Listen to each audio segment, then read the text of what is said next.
It's almost as though I know what the timings are, isn't it? It's incredible. Theo, very good morning to you. Good morning to you, mate. Isn't it extraordinary that over the course of the last, I don't know, more than 48 hours, I suppose, Keir Starmer has been sucking up to Donald Trump. Yep. He's been sitting next to him in a room.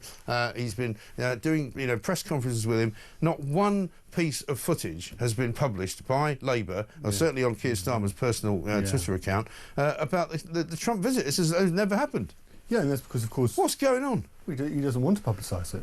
He doesn't want to. Has he forgotten that everybody's seen it though? It's like, don't try and tell me, that it's raining while you're peeing down my back. He doesn't want to draw attention to it. It was a fairly excruciating moment for the Prime Minister, as he was told basically all the things he needed to do in order to see off Nigel Farage. Yeah, and let's just list them. Stay away from wind farms, because wind is a disaster, in Trump's words.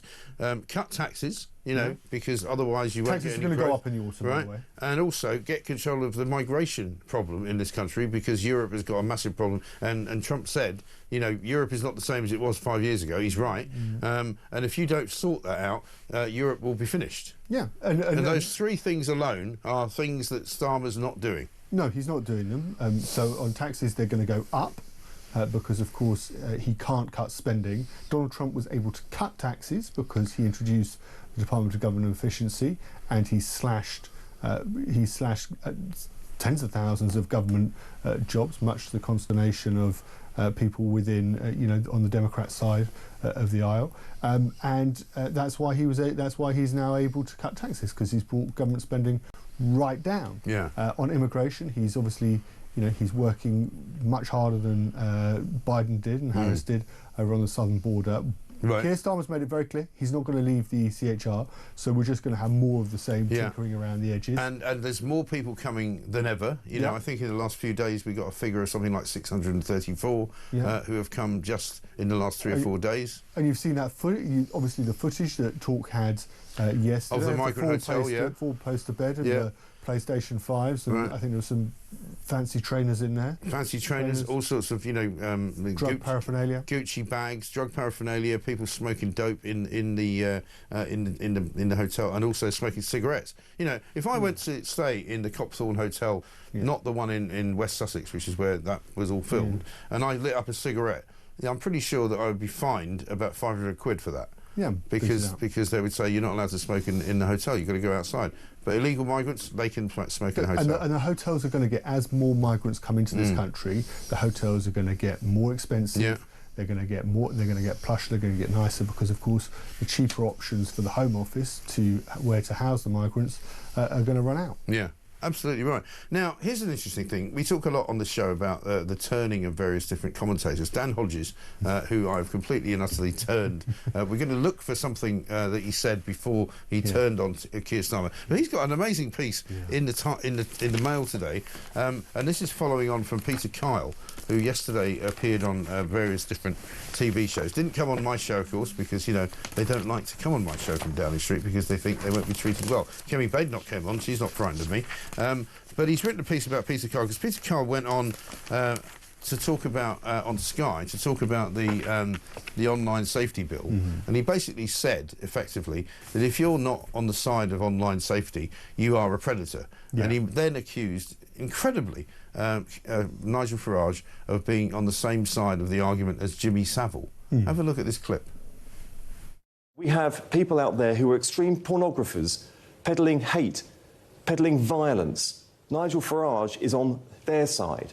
Make no mistake about it, if people like Jimmy Savile were alive today, he'd be perpetrating his crimes online. And Nigel Farage is saying that he's on their side. I mean, an outrageous thing to say.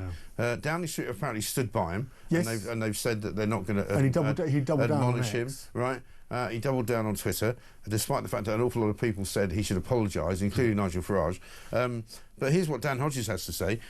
He promised to restore dignity. He's talking about Keir Starmer, but now Keir Starmer's injecting poison into the body politic. And he's written this excoriating sort of piece about the state of politics in this country because of Keir Starmer and his ministers. He says the allegation was peddled and then repeated by Technology Secretary Peter Kyle that Nigel Farage is on the side of Jimmy Savile through his opposition to the Online Safety Act. He said it is obviously shameful in itself. It is also politically illiterate.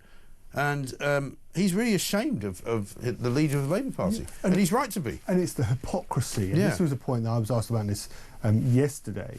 And it's the hypocrisy of Labour, because you'll remember, and Dan actually gets the debate right, because it was back in 2022, and there's debate about the Sue Gray report into Partygate.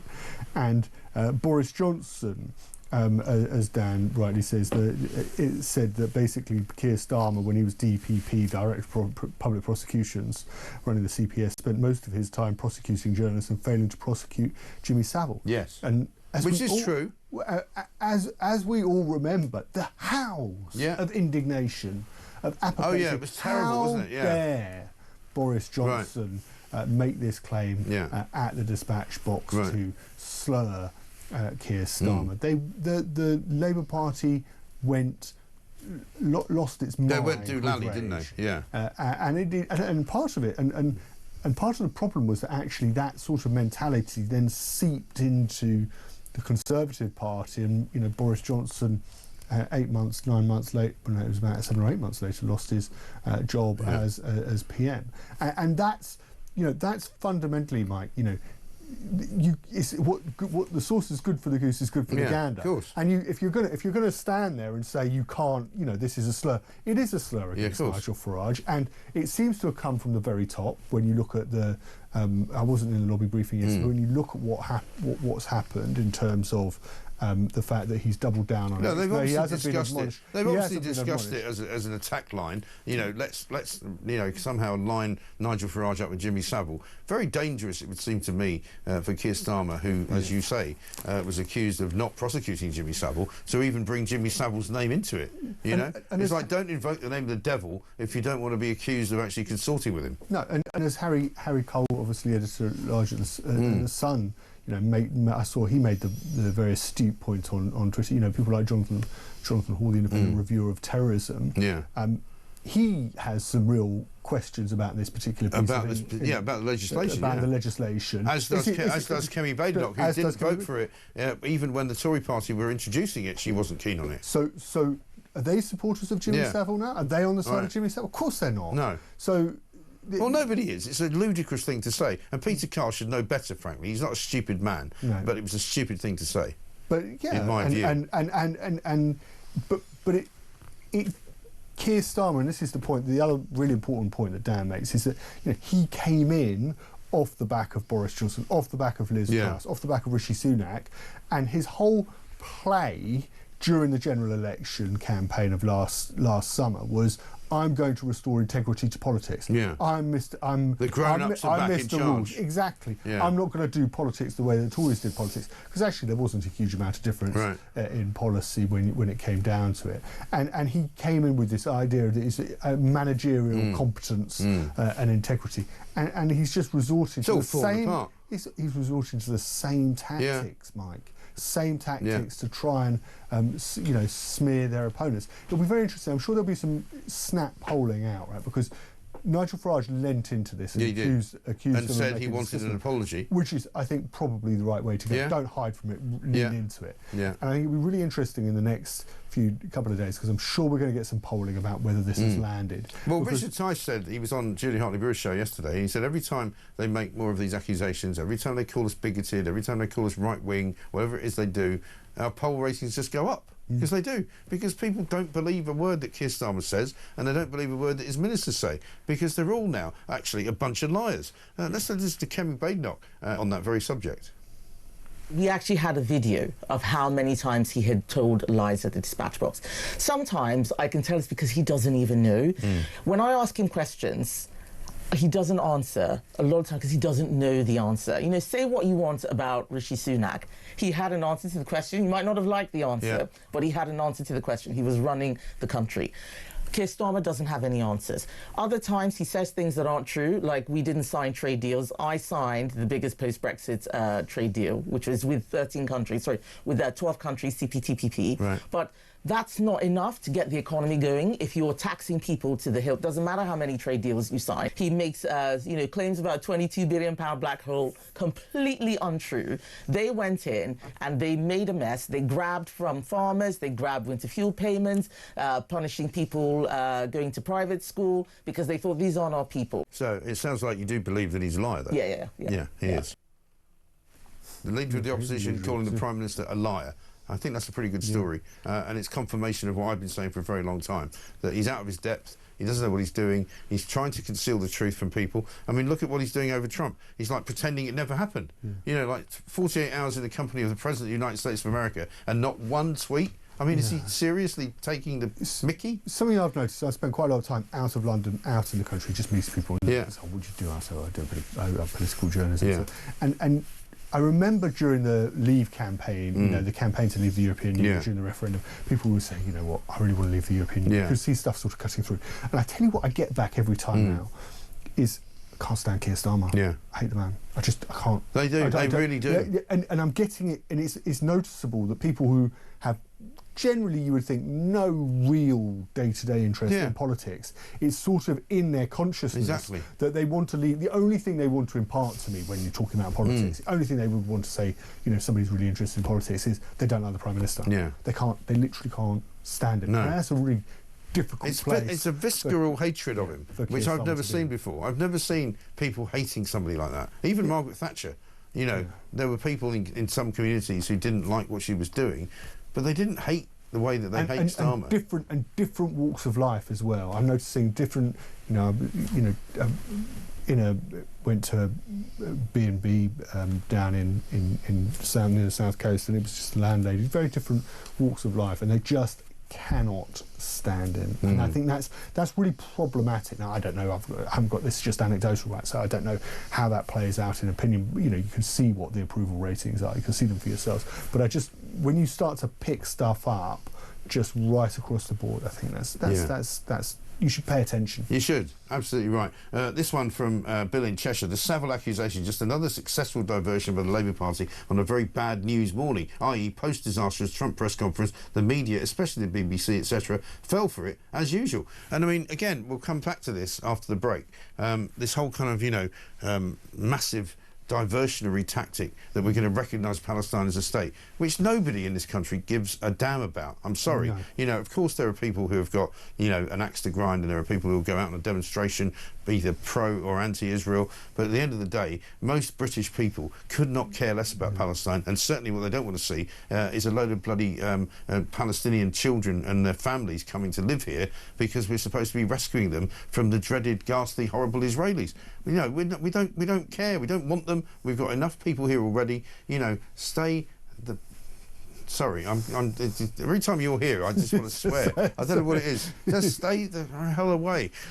Meanwhile, there's a tsunami warning for Hawaii and Japan after an 8.8 magnitude earthquake, one of the strongest ever recorded, struck off the coast of Russia. Maybe we've got a clip. I think. Have a look. All right, this is a Fox News alert. A massive 8.7 magnitude earthquake off the coast of Russia has now issued tsunami advisories and watches, including Japan, Hawaii, the entire west coast of the U.S. This could be one of the top 10 earthquakes ever recorded. Wow. Sean Hannity there, who normally talks about Donald Trump and earthquakes of a political nature. We'll keep an eye on that. I'm going to email or message my son, who's out in California, see what's going on with that. Let's get a voice note from Matt. Mike, Matt in Hove here. The reason that the little pathetic little two-tiered turnip hasn't posted anything online about the meeting with Trump, and the reason he's told his social media team not to post anything about the meeting, is because we all saw it live on TV, sat opposite Donald Trump in his little chair, in his little suit that Lord Ali bought for him. It was the most pathetic display I've ever seen from anyone. I mean, get rid of him.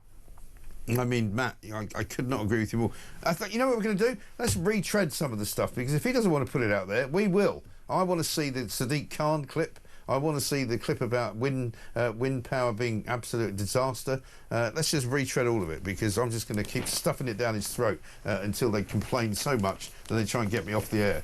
It's 20 minutes past 6.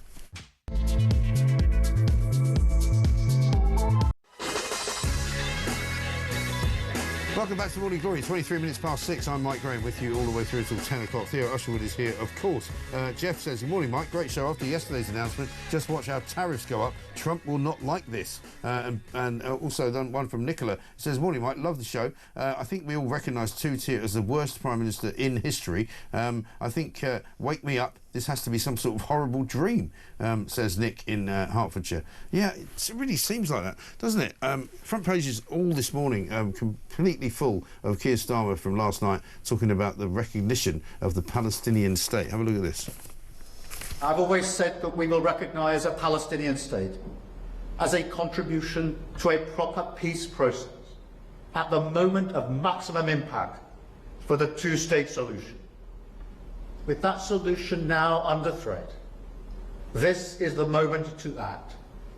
So today, as part of this process towards peace, I can confirm the UK will recognise the State of Palestine by the United Nations General Assembly in September, unless the Israeli government takes substantive steps to end the appalling situation in Gaza, agree to a ceasefire, and commit to a long-term sustainable peace, reviving the prospect of a two-state solution. See, the trouble with Starmer, right, is one, he hasn't mentioned Hamas there at all. No. And people are calling it a Hamas surrender. Secondly, nobody wants a two-state solution. You know, Hamas don't want it, No. because Hamas want the destruction of Israel. They want the wiping off the face of the map of Israel, as do Iran, as do some of the other nations over in that part of the world. Israel have offered a two-state solution, but they don't really want one either, because they don't want a secondary state over the border 100 yards away who wants to come and kill them. No, and there's been no point... So what's he talking about? So there's been no point since October the 7th and that horrendous atrocity from Hamas. Have they ever turned around and said sorry? Have they even handed back all of the hostages? They are still Israelis who are being held in captivity at the moment in Gaza by Hamas. Yeah. And they repeatedly have said over the last nearly 2 years that it is, they want to see the destruction of Israel. They won't stop until they get it. So this is basically a sop to the terrorists, isn't it? So there are four conditions. There are four significant conditions, as you heard there, Keir Starmer laying them out, and he hasn't asked anything new of Hamas whatsoever. No.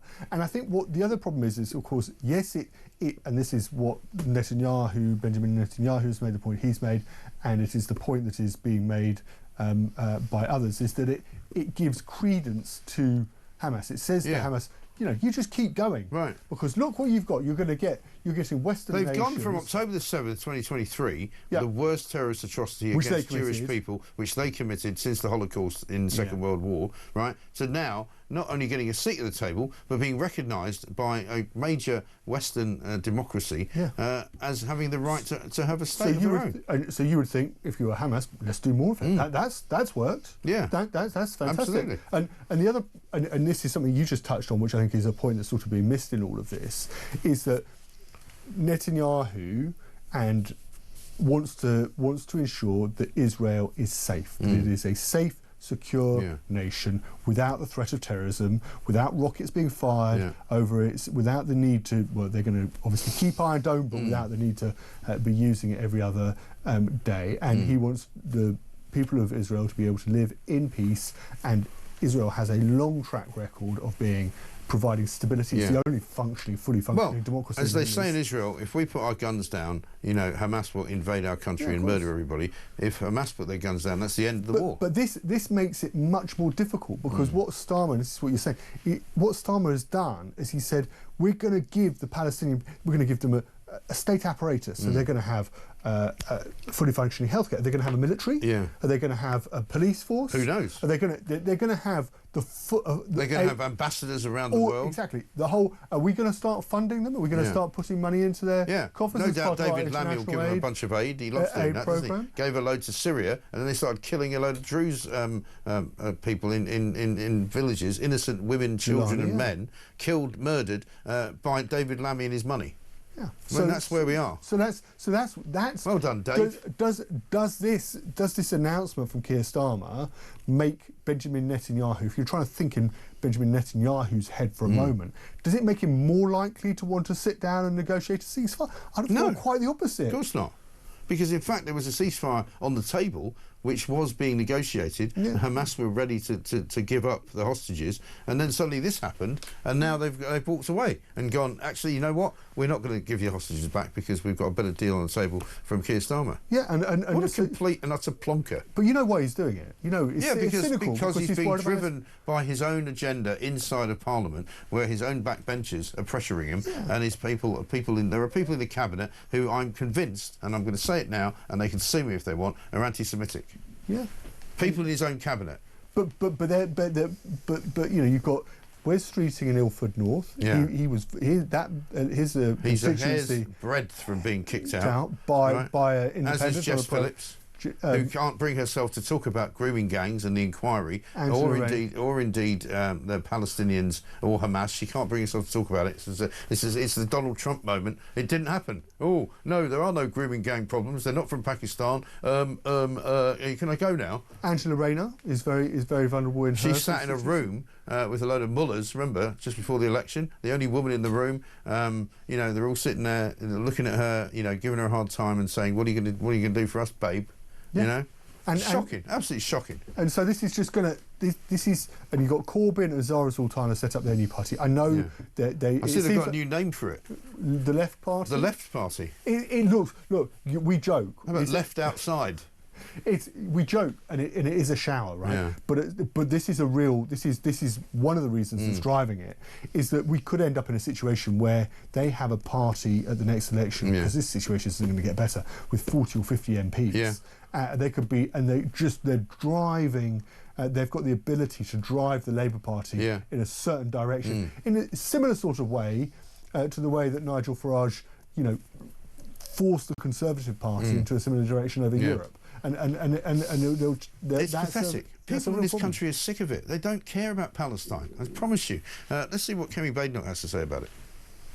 No. I think it would be the wrong thing to do at this point. There is a humanitarian crisis right now that needs to be addressed. He should be talking about dropping aid packages, making sure that people there, you know, an international effort is being coordinated to look after the people who are suffering. There is a war on, and as you and I both know, and all your listeners will know, war is a terrible situation, and it means that there are many people who, through no fault of their own, are suffering. Let's see what we can do to help those people. But statehood gives Hamas power, and it's yet another gimmick. Okay, let's say we give statehood, and then what? Does the problem disappear? No, it doesn't. Doesn't fix anything at all. He's doing this to solve a political problem, because a lot of people in his cabinet want statehood for Palestine. They are student campaigners, lifelong campaigners. This is the sort of stuff that they like. And he's dealing with an internal party problem rather than dealing with the problems of this country. Yeah.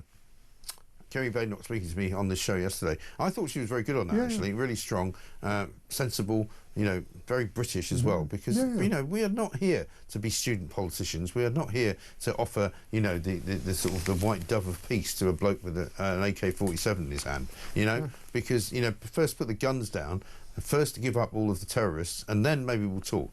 But what you don't do is what Starmer's doing, which is basically rewarding Hamas. Let's see what Donald Trump has to say. Well, you could make the case that you're rewarding people, that, you know, you're rewarding Hamas if you do that. And I don't think they should be rewarded. So I'm not in that camp, to be honest.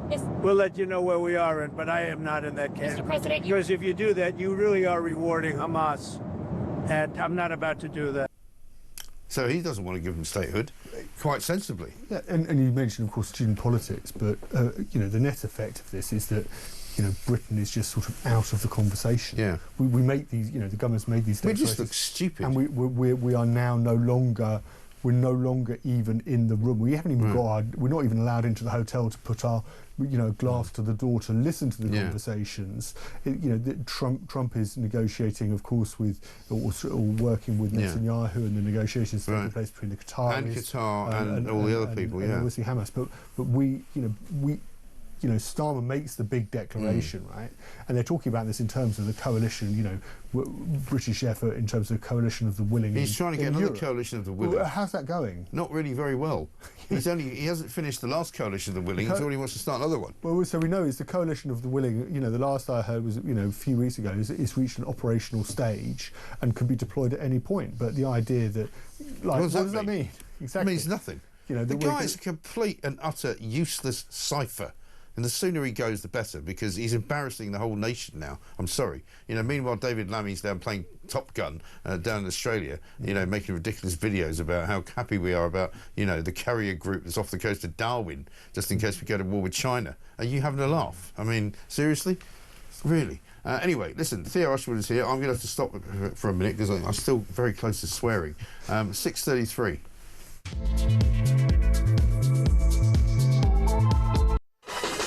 Welcome back to Morning Glory, 6:35. I'm Mike Graham. Theo Usherwood is here with us as well. Simon from Durham says, it's no surprise that Starmer has pivoted yet again. His comments yesterday on Palestine are just an attempt to cuddle up to the left of his party, some of whom he is worried about jumping ship to Corbyn's new set of monkeys, your party, or as it's now known, the Left Party. Once again, the weakest Prime Minister of all time has capitulated. It beggars belief. Please enjoy your Wednesday. Well, we'll try, Simon. Let's get a voice note from Liam.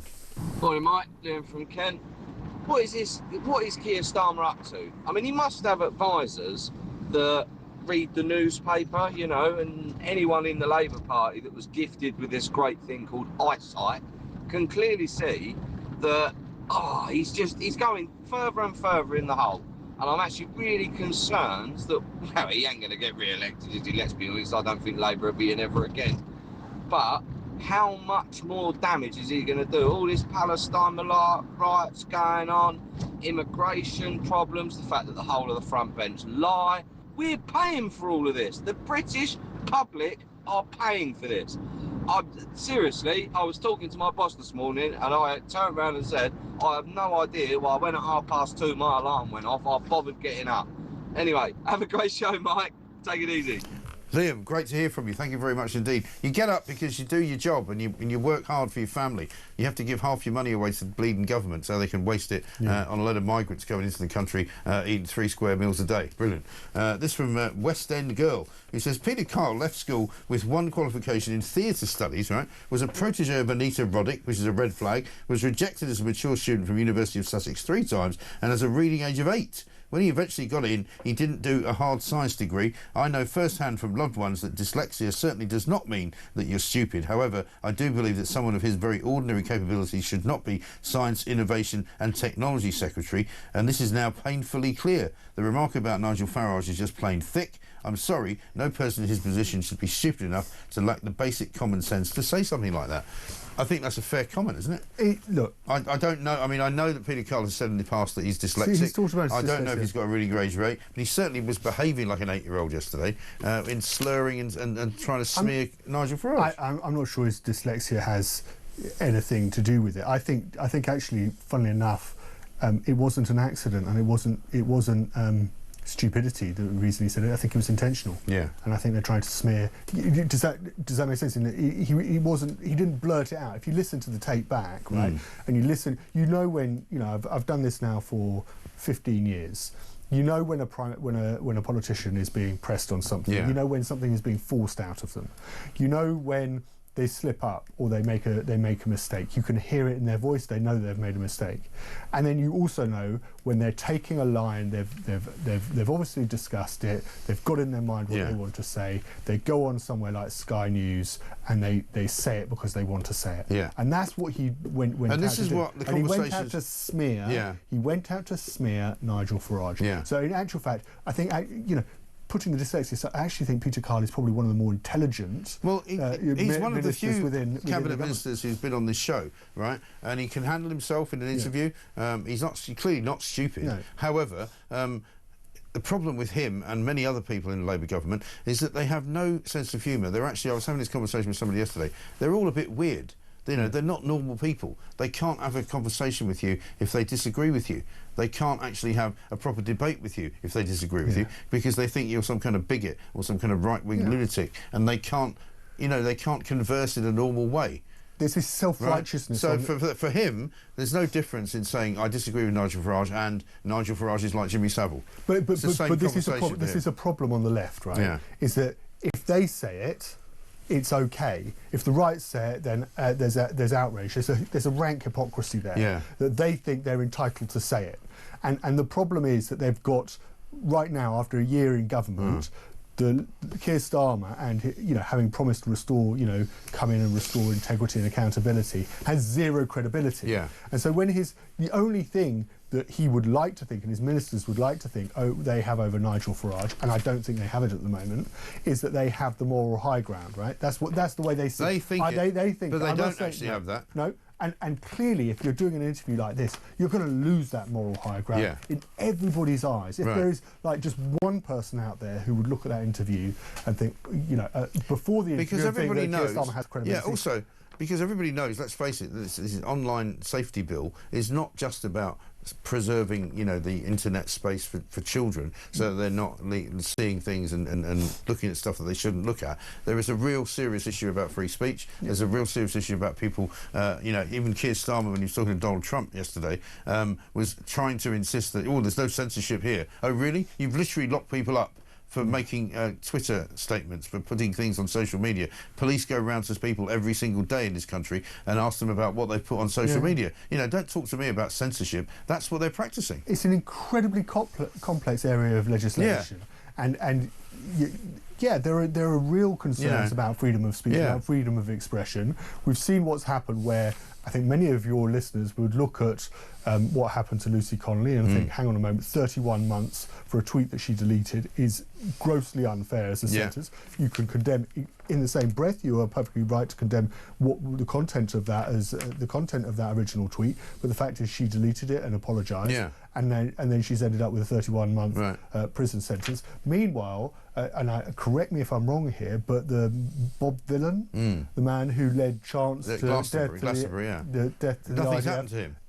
It still hasn't been charged. Well, there's been no charges put down. Thank you. Well, thank no you charges put down. The investigation continues, supposedly. But, you know, she... That's calling death at a major concert. Right. That's a huge concert. Incitement of violence, no question. You know, certainly on the same level as if you're going to say that Lucy Connolly was inciting violence, then so was this guy. But he has been, you know, left, and it will probably end up like Kneecap. No charges brought, because they did the same thing. You know, they were actually inciting violence, telling people to kill their MP.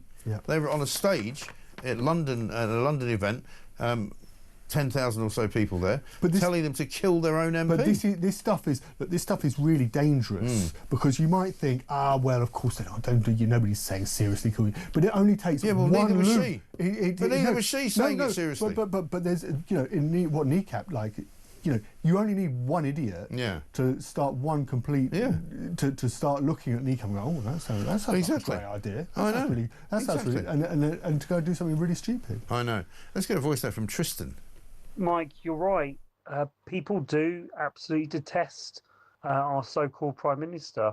He is a disgrace. He is despicable. He has no morals. He has no ethics. And he's utterly, utterly useless. He's an absolute total disgrace. And to see Trump absolutely pull him apart in Scotland was brilliant. Yes, and let's remind ourselves of that, because Keir Starmer really, really hates everyone reminding him of how stupid he looked in front of Donald Trump. He hates it so much that he hasn't put any social media out, clips, nothing, no pictures. It's as if it didn't happen. Well, we're going to keep reminding him. Have a look at this. Politics is pretty simple. It's I assume there's a thing going on between you and Nigel, and it's okay, you know, it's two parties. But generally speaking, the one who cuts taxes the most, the one who gives you the lowest energy prices and the best kind of energy, the one that keeps you out of wars. He's kept you out of wars, but the one that keeps you out of wars. You know, you have a few basics, and you can go back 1,000 years, 1,000,000 years, whoever does these things. But low taxes, keep us safe, keep us out of wars, no crime, stop the crime. and in your case, a big immigration component, you know, because I know that your attitude has become strong on immigration, strong on the toughness of immigration. But I think whoever's going to be, I think I won because we had a lousy president, to be honest with you. We had an incompetent president. But I won because I was very strong on immigration. Is there anyone else in the room there? Sorry, I can only hear one voice. There's a bloke sitting there with this sort of ridiculous look on his face. Like, you know, there's a second part to this, Mike. Sorry, you carry on talking. Yeah. I'll just sit here. Okay, so there's a second part to this, you know, where Donald Trump turns up when Nigel Farage is Prime Minister, or Keir Starmer is on his way out of office and says, "I told you so, I was right," and he can come back to this. You remember with Theresa May during his first term in office? I can't even keep it up for long. I mean, because any normal human actually has to say something. Starmer just sits there.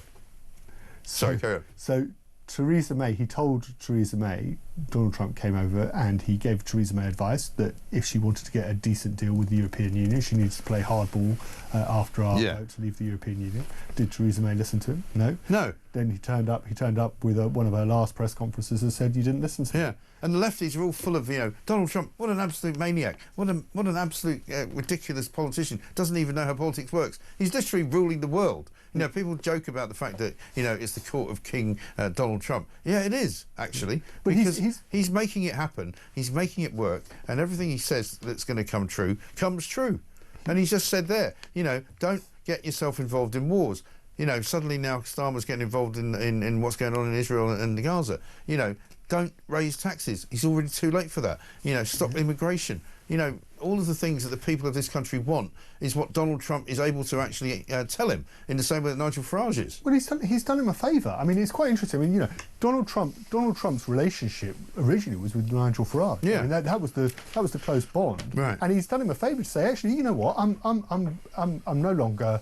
I'm not going to be partisan about this. I'm going to fly over. He's obviously got his golf course. Right. And he sat down with him at a press conference and said, if you want to return to power, you can do it. Look, I mean, he did his first term and then he came back and he did his second term 4 years later. It is perfectly possible to do it, but you have to do the basics. Yes. And these are the basics. But the problem, of course, for Keir Starmer is by the decisions he's made already, he can't do the things that Donald Trump is recommending. And also the second problem is he's an idiot and he's a liar. That's one for you, Downing Street. 6:46.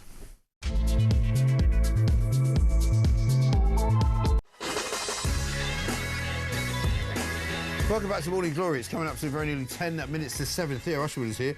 Morning, Mike. They just want to smear Farage because of the comments made by Trump at Starmer's meeting with him. They're trying to smear Trump because he's a good friend of Nigel's. And that's from Doug. Interesting. And here's one from Erios, who says, my daughter is severely dyslexic. She achieved a 2-1 degree and is an early years teacher and runs a group of schools where English language is not the children's first language. She has only ever aspired to succeed. I take it as an insult to suggest that having dyslexia can impede learning.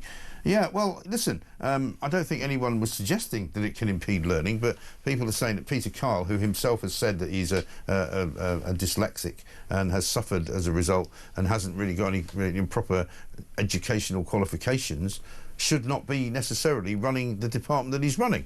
Maybe it's okay for him to be social services minister, but for him to be science and technology minister, perhaps is a bit of a stretch for him. Look, I understand, you know, what's been said. I think it was your original correspondent was putting that case forward, right? But he's a really bright, capable. Yeah, and there's no question about that. And he is. If you look at the plethora, which of makes ministers, it even more ridiculous it was that he's really saying like what he said. Yeah, and you might think it's really stupid, right? And I think many of your listeners, but I'm saying actually, from looking at the way he said it, and from my experience covering political journalism, it was intentional. Yes. He meant to say he knew what he was doing. And this was coming from the top, right? So don't think that it was like some dumb slip-up, because I don't think it was a dumb slip-up. He knew what he was doing. He was trying to smear Nigel Farage, and that's what he set out to do. Now, we will only see when, you know, Nigel Farage and Richard Tice have a particular view, and I know you spoke to Richard Tice, and he was saying, actually, this ends up helping us because the British public can see it. Ratings go up. Nigel Farage and Zia Youssef, who of course was running his Doge unit, have already lent into it, so they see some benefit to it. I'll be fascinated to see how this polls with the public, and to see if it is successful. You can bet your bottom dollar that it'll be Peter Carr or somebody else will come out at the next really contentious issue, and they'll come out with a similar statement about Nigel Farage. I think it is a mark of how much Labour fear reform. They've tried lots of different tactics, haven't they? They tried initially they tried the, he's got simple solutions to complicated problems, which didn't wash because their solutions to complicated problems aren't actually working. So if his solutions seem simple, it doesn't matter. There's still solutions that are better than the ones that they've got. But let's talk about a couple of the other stories in the papers this morning. We should recognise the monster raving lioness party on the front page of the Sun, double-decker bus. There's quite a close cropped picture, so I would say probably once you get beyond the size of the bus, there's probably not as many people there as you would think. But nevertheless, congratulations to them. They've held the Euro Championship for 2 Euros in a row, and I talked about it yesterday, and I said one of the things that I found really interesting and kind of cute about all of it was that last Sunday, not the one past but the one before that, when they were still in the tournament but not in the final, I was walking around my local supermarket, and there were lots of little girls with footballs kicking them around kicking them around the supermarket as their mothers went shopping, which was kind of, I thought, rather cute, I think it's fantastic. Look, I think it's 65. And I haven't got any time anymore for people who go, women's football's rubbish. Get over it. I think, look, 65,000 people turn. I think it's fantastic, and I just think there's a sort of, what I like about this particular story, and I like the scenes from central London, is that they haven't been spoilt and corrupted like the men's game. They just love playing football, and they bring a real honesty and relatability. And we love the Chloe Kelly declaration. I'm so proud to be English. Because people don't say that anymore in this country. So we thought that was a good thing as well. So good for them. Unfortunately, I would like to say the same about the British Medical Association being proud to be English, but I can't because the NHS is now. The head of the NHS has accused the British Medical Association of extortion as doctors yesterday threatened more strikes. This is a bloke called Sir Jim Mackay, who runs... There's so many things about the NHS that I don't understand. I'm not sure which bit of it he runs, but... He runs the whole thing. He runs the whole thing. Basically, we're being told, because there's no end in sight, that the strikes may start up again in the coming weeks, right? Yeah, and what he's accused the BMA of extortion. So he said the NHS come under real pressure, and he's saying that they've learned in the last few rounds that harm was being caused to patients by the BMA, insisting on just prioritising urgent and emergency care. That's a quote. And the BMA is asked to be paid to leave. Members of the BMA are being asked to pay to leave the picket lines. But ahead of the strike, it demanded £6,000 a shift. Oh, this was for consultants, right? For consultants to provide cover. Yeah. As of Sunday evening, there had been 47 requests for 125 doctors. Look, we knew this was going to be. What's so frustrating about this story is we knew that this was going to be.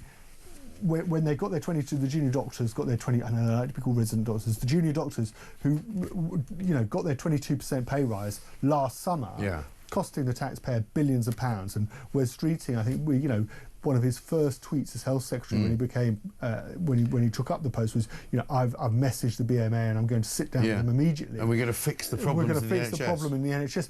You just knew that this was going to be another issue, and they were sure enough they've come back and asked for more money. And there's a sort of naivety, isn't there, that you just wish that when we give a militant union like the BMA and their junior doctors, we offer them a pay rise, fine. Give them one reasonable pay rise, but then put a clause. But they had it. Put a clause in there which says you can't strike for the next 5 Same years. goes for Louise Haigh. Louise Haigh, when she was Transport Secretary, before she was kicked out because it was discovered that she'd in fact got a conviction for fraud. Right?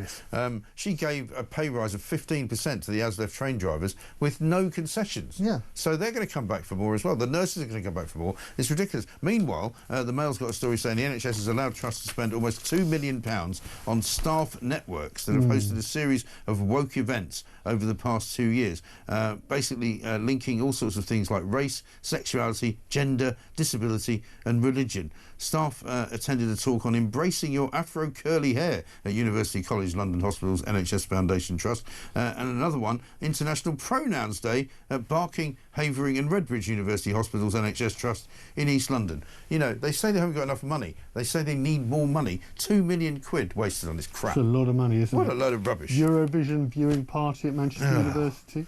an event embracing asexuality at the Princess Alexandra Hospital Trust in Essex, and it's coming. You know, this is money. This is been obviously put forward by FOI, Freedom of Information Request, from the Taxpayers Alliance, which said it's astonishing the way that the money's been spent across 154 trusts. I mean, £2 million. That would keep you and I in, nappies for quite a long time. I say nappies because we're going to move on to baby food here. So front page of the Times. 1 in 3 baby food products in supermarkets are ultra-processed. A study has found, saying that basically you're setting children up to have a life of obesity. They're calling snack cereals, jars and pouches of food targeted at babies and toddlers from leading brands including Heinz and Ella's Kitchen to be entirely unsuitable. I'm sorry, I mean, you're a father. Yeah. I'm also a father of some years, a long time ago, when I was buying baby food. But are you seriously telling me that as a parent you didn't know that if you bought something that had a label like Heinz on it, that it wasn't crap? Yeah. Of course it is. Yeah. You know it, right? Any normal parent just makes the food for the baby, don't you? But this is a rearguard action, because actually the government was looking at extending the sugar tax right across to include cereals and yogurts and things.